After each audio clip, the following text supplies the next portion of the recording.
All right, we are in Idaho today with the legend Tony, and we are going to talk about extreme cold weather wing foiling. Let's do it.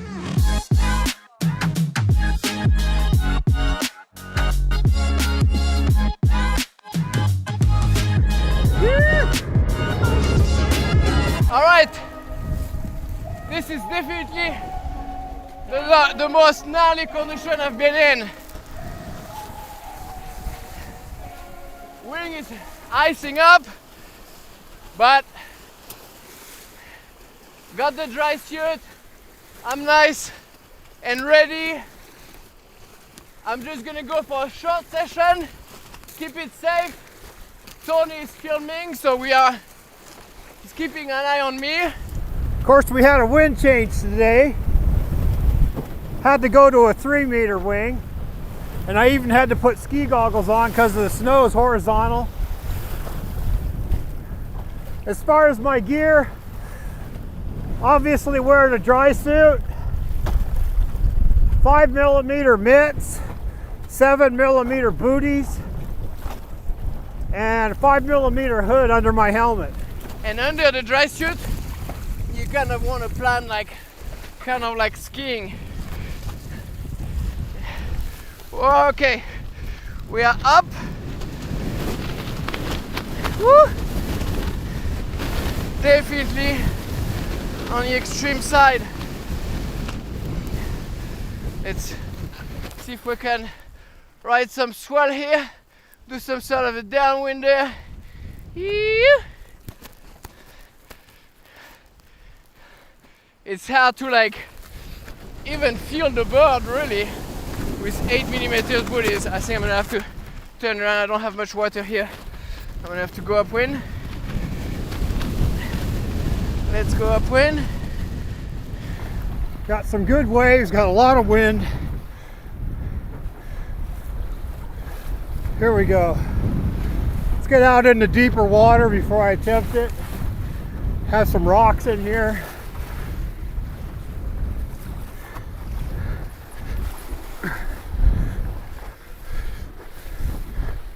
Okay, here we go.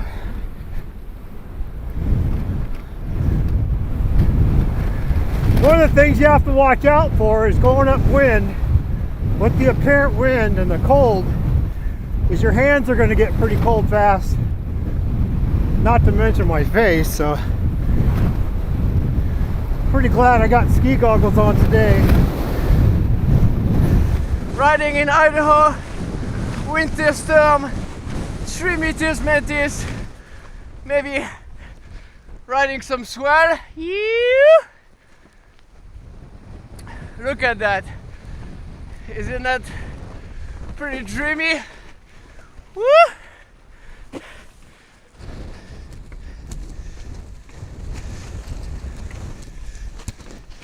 Yeah. Look at that.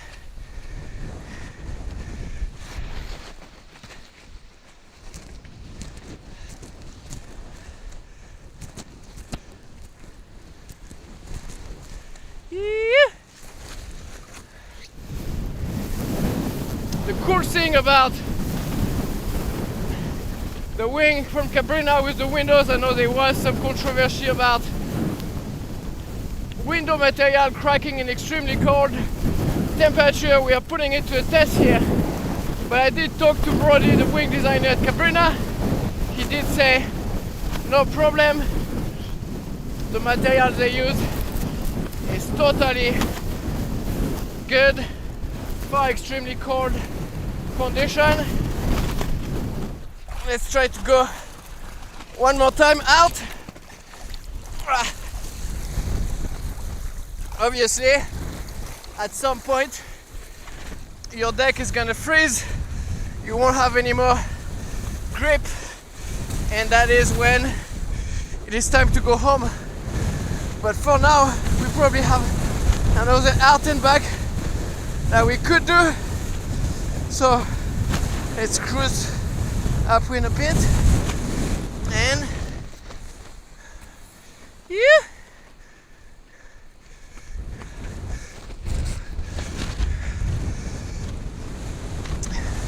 I have to say, I definitely have hard time feeling the bird. This is winter condition is not the time to really practice some new tricks. I can tell you that.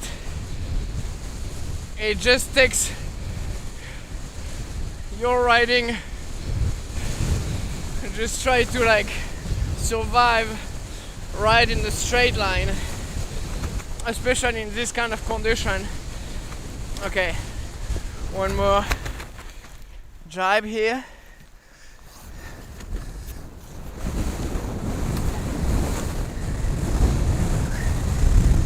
Yeah.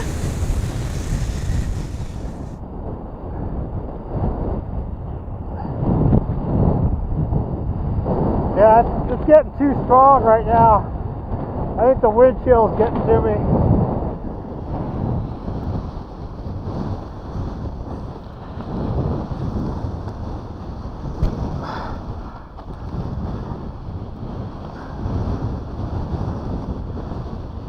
Oh, I think that's it. It's just too strong. Too much snow that's horizontal.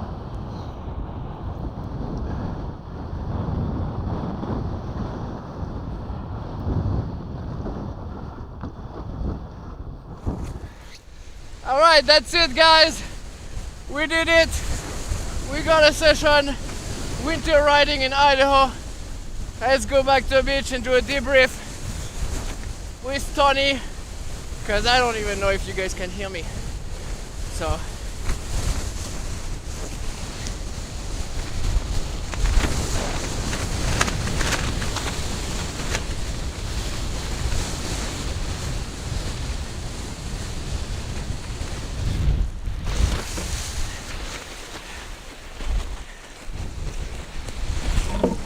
woo! We did it!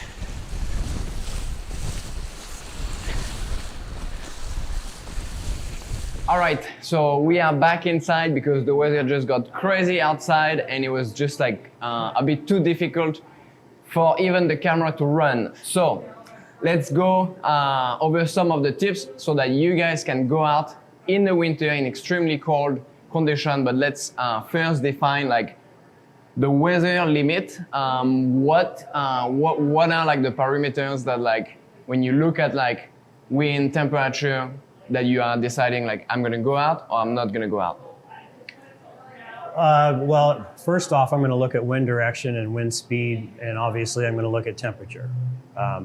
As we saw yesterday, the wind was coming out of the southwest, and it was pretty warm. Yeah. You know, it was comfortable. The grass was all soggy and everything else, and then all of a sudden we saw on the weather forecast that we were going to get northeast winds. And so that kind of, I knew it would change things. The temperature was supposed to drop, and it did. And right on cue, Yeah. it happened. And in fact, on my way to the beach, then we got the imminent extreme snow squall coming, which was something I never experienced before here. And going out in that really, you know, obviously we got pelted with horizontal hard snow. So yesterday was not like a typical day where you would go out. We basically just tried to make it work to get some footage, you know, for the video. But obviously, like on the normal session, that would have been like, all right, you know, that doesn't work. And so yesterday was about like 30, you know, low 30s. And then do you know the water temperature? Or? Not sure on the water temperature, but it's got to be, maybe in the high 30s, I'm guessing. Yeah. And that works good, because yesterday, if we would have been able to go out with the southwest winds with the larger wing, it would have worked no problem at all, because, you know, it's warmer and everything else. Visibility was the big thing. Yeah. You know, that's where, when I went out and I saw that, and using the goggles, and then the goggles getting, you know, iced up, take them off, and then foiling with one eye open, and the other eye just getting pounded and trying to look down, and then I lost depth perception with the water. So, and normally when there's northeast winds like that, as long as it's not hard snow coming at you horizontally. It can be larger flakes slowly coming down, maybe lower wind speed. That's all doable. But when you get 30 degrees plus temperatures, that's okay. If you get up to 20 something miles an hour wind, that's all, you can do that. And especially if there's no snow coming down. Yeah. So I've heard of the rule of like 100, which is you add the water temperature to the air temperature, and if it's below 100 altogether, then it's not necessarily safe to go out. Obviously here in Idaho, you kind of like break this rule. So just to be aware, this is not like ideal. If you go below 100, you are, really going in extreme condition. So saying that, in terms of gear, it's not your first winter riding here. What have you found that like keeps you the most comfortable out on the water in this kind of like extreme condition? Well, obviously a dry suit. Then you can layer up, and I have a lot more movement than a very thick wetsuit. And just being dry, the booties are fine, 7mm booties. Yeah, my feet get wet and my legs get a little cold going out, but I kind of like that. You get your body more climatized to this weather, and then, the different gloves are really critical because your hands are up high. You have apparent wind coming across the wing that are gonna start to ice up the gloves, where I'll actually pull over and put my gloves, hands in the water, and get the blood flow going back down my arms and get them wet again so there's not ice on the gloves.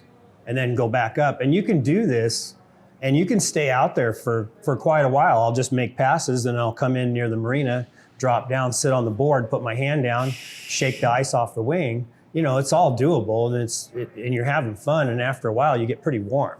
So, Yeah, I found that like it's definitely challenging to go out. I'm used to like Florida riding, board shorts or shorty, and then I come here and I'm wearing 8mm booties and dry suit, and it's definitely adding a level of challenge to just ride.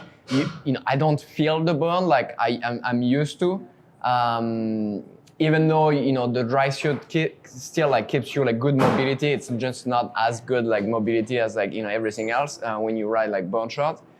So it is for sure like an added like challenge. And in terms of like skill, we wanted to talk about it. Is like this is not like condition that you want to go out to like learn wing foiling. Like you have to like practice that in like friendly condition, and so that when you go out in extreme winter condition, you have a base that is gonna allow you to like even ride. Because just I'm telling you, like riding in a straight line in this kind of condition is a challenge on its own. So yeah, what would you say, like, because you've been riding with a few people here that are like learning the sport, like do you tell them like at what level you tell them like you can go in the winter? Or?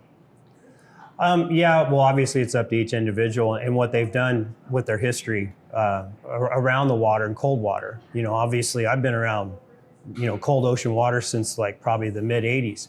So the thing is, if you're just starting out, obviously you're going to have more of take more time with your experience, maybe work up to late fall foiling, early spring, and then you can kind of bring those seasons closer together where you're dropping into winter. Yeah. But definitely, you have a mental notebook of temperature and stuff. Just like with my experience yesterday, when I saw the snow squall thing, I said, uh-oh. Normally if I was there by myself, no, I'm not going out. I know something weird's coming. And the good part is I experienced that. So that's another box I can check off. And if that ever pops up again, I'm going to say, okay, I know what this is all about. Yeah. And that kind of thing. Well, and in safety, we need to talk about safety, for sure. Like, don't ever like go out in this kind of condition on your own. We were, both on the spot. We were both like, ready to go in the water if needed. Because it is winter, and you have to know that like rescue like might take a while if you need. I mean, here like I know the fire department doesn't have their boat in the water because it usually ice up and all of that. there's no dock. So you have to consider, all of this before you go out. You need to have a plan. You need to know, this is how the wind is blowing. If something goes wrong and I'm being pushed downwind, where am I going? How can I get back to shore? And have you, I know some people sometimes think about it with dry suit, have you thought about like what happens if you fall and you breach your dry suit with, let's say, the foil? Oh, well then it's game over. It's get in as quick as you can. Even if you can't get back up on foil, I'm gonna lay down on that board and just drag the wing in and paddle in. And if I can get up in foil and I had a little bit of water in the dry suit, that's one thing. But yeah, no, once that happens, then, hopefully it's a small hole or whatever. And these dry suits are pretty tough. And that's one thing I will say about that. But yeah, you're gonna want to get in quickly. And the board I use here in this kind of conditions is going to be a very floaty board. Obviously, I don't want a low volume board. I want to be able to lay down on that thing and just either knee paddle it in or prone paddle it all the way in. Plus, that'll help keep me warm if I did get some water in the suit. It's really a survival thing, and that comes back to the challenge of doing this. You come back in and you've had this kind of dangerous challenge and you survived it and you learn from it. And so then, yeah, you're always checking your gear. I've even worn a thin wetsuit pair of pants underneath my dry suit, just in case I did get the gasket or something leak a little bit and I could feel the cold water come up and say, okay, now it's time to get back in the next few minutes. Yeah, so just make sure you don't, obviously go like super far, always go as far as you feel comfortable, like, like body dragging back or just like sitting on your bone and coming back like that. If, like you said, like if you do breach your dry suit, it's not like it's gonna fill up instantly. You could just like, okay, you took on a bit of water during the impact or whatever, climb back on your bone. Yes, you are wet. Yes, you are getting cold. But if you sit on the bone and you're not too far, you should be able to make it back. Right. With the dry suit, I know some people have been asking, like, what if you, when you fall, do you take on water? And what I found was with the dry suit, once you wear gloves, booties, and hood, all of this sit on top of the seal. So it's very unlikely that you are gonna take in some water. And I went out kiting like that, took some big crashes, and not a drop of water came in. However, if you go with just, let's say it's warmer, you don't need to wear booties, you don't need to wear gloves. Now the seal is exposed, and yes, if you take a big crash, you might have some water going in. But I found that like as long as you have something like your gloves and your booties and your hood sitting on the seal, you should be 100% fine. Have you like ever been like? Well, yeah, most of the time, if I have a dry suit on, I'm gonna have. Yeah, we're all gonna have the booties, gloves, and everything. Yeah, and the booties. Some of the booties can get wet. Those 8mm booties are almost like a dry booty. So that's one thing you'll know too when you do get into the water. As you're going out, you'll feel the cold around your legs because I'm just wearing wool long underwear, and I'll feel my feet get wet, and I'm like, okay, that's good. But obviously, if I start to feel really water coming up into the suit, then okay, it's in the seal, and you have to adjust the seals trim them when you get the suit and all that, and once you get that, but you want to really protect all that stuff, and having the gloves, obviously, which you're going to need anyways.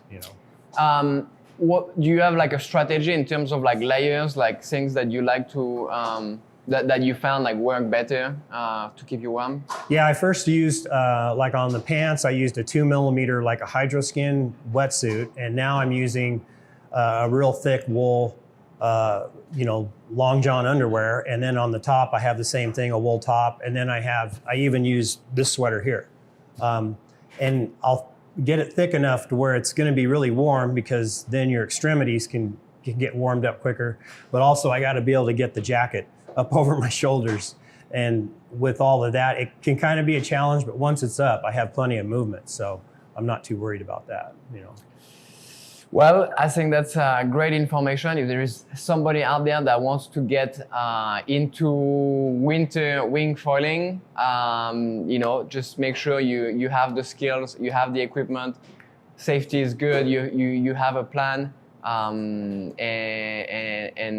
it's still gonna be a bigger risk than the summer, but you do what you want to do.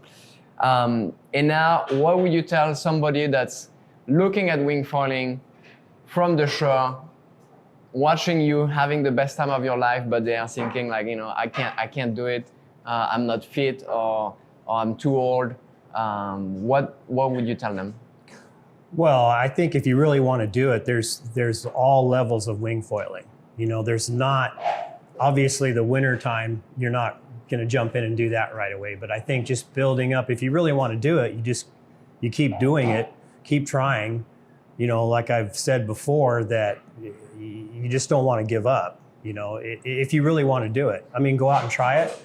Yeah, you're going to have to buy the gear and stuff, but I think that it's been, it's like been a magic carpet ride as far as water sports for me. It's like almost the bottom of the bucket list. And so I want to kind of keep doing that, traveling and doing it, and just, find your level where you can get in. There's guys out there that go out in conditions like this with wetsuits, so there's all different levels on the higher end, and there's different levels on the lower end. And no matter where you're at, that's where you're going to be. You don't need to be at a certain level like you see somebody else. Don't let that intimidate you. Just keep on doing what you think you can do. And I think you'll continually get better if you keep trying and kind of taking it to the next step. And you don't have to get all radical and stuff, Yeah. Start off in the summertime. Yeah. Light winds, whatever. Well, if you guys haven't seen already the video that we shot with Tony, it was more like summertime. The wing foiling on the lake in Idaho. Check it out. Gonna put the link right here. But on that note, thank you for watching. I hope you guys got inspired to get out there, no matter the condition, no matter your level, no matter how old you are. It's a fun sport for everybody. The community is always amazing. So definitely get into it, go out there, have fun, and we'll see you next week. Thanks, Tony. All right. Take care.